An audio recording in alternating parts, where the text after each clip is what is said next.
తాండూరు నియోజకవర్గ ప్రజలందరికీ నమస్కారం. ఈ మహాశివరాత్రి సందర్భంగా ప్రతి ఒక్కరి కుటుంబానికి తాండూరు నియోజకవర్గంలో ప్రతి ఒక్కరికి కూడా ఈ శివరాత్రి పండుగ శుభాకాంక్షలు తెలియజేస్తా ఉన్నాను. అదేవిధంగా ఆ మహాశివుణ్ణి ప్రార్థిస్తా ఉన్నాను. తాండూరు నియోజకవర్గంలోని ప్రతి కుటుంబంలో సుఖ సంతోషాలు, ఆయుర ఆరోగ్యాలు, అష్టైశ్వర్యాలు ఇచ్చే విధంగా ఆ భగవంతుడు దీవెనలు ప్రతి ఒక్కరిపైన ఉండాలని చెప్పి ఆ మహాశివుణ్ణి ప్రార్థిస్తూ, అదేవిధంగా తాండూరు నియోజకవర్గం అన్ని విధాలుగా బాగుండాలని చెప్పి కూడా ఆ మహాశివుణ్ణి ప్రార్థిస్తా ఉన్నాను.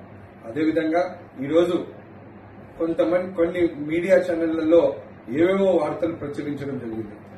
దాంట్లో మరి నేను ఏదో దుబాయ్లో నన్ను అరెస్ట్ చేసినారని చెప్పి, ఇంకేదో అని చెప్పి ఇష్టం వచ్చినట్టు కథనాలు వస్తా ఉన్నాయి.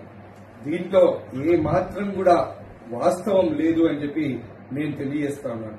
నేను ఇప్పుడు హైదరాబాద్ లో మా ఇంట్లో మణికొండలో ఉన్నాను. నేను నా శ్రేయోభిలాషులను, మా పార్టీ శ్రేణులను, మా తాండూరు ప్రజలందరినీ కూడా నేను తెలియజేస్తా ఉన్నాను. ఎవ్వరు కూడా చింతించాల్సిన అవసరం లేదు. ఎవ్వరు కూడా ఈ తప్పుడు ప్రచారాన్ని మీరు నమ్మొద్దని చెప్పి నేను మీ అందరితో తెలియజేస్తూ మళ్ళొక్కసారి శివరాత్రి పర్వదిన శుభాకాంక్షలు తెలియజేస్తా ఉన్నాను. మీ పైలట్ రోహిత్ రెడ్డి.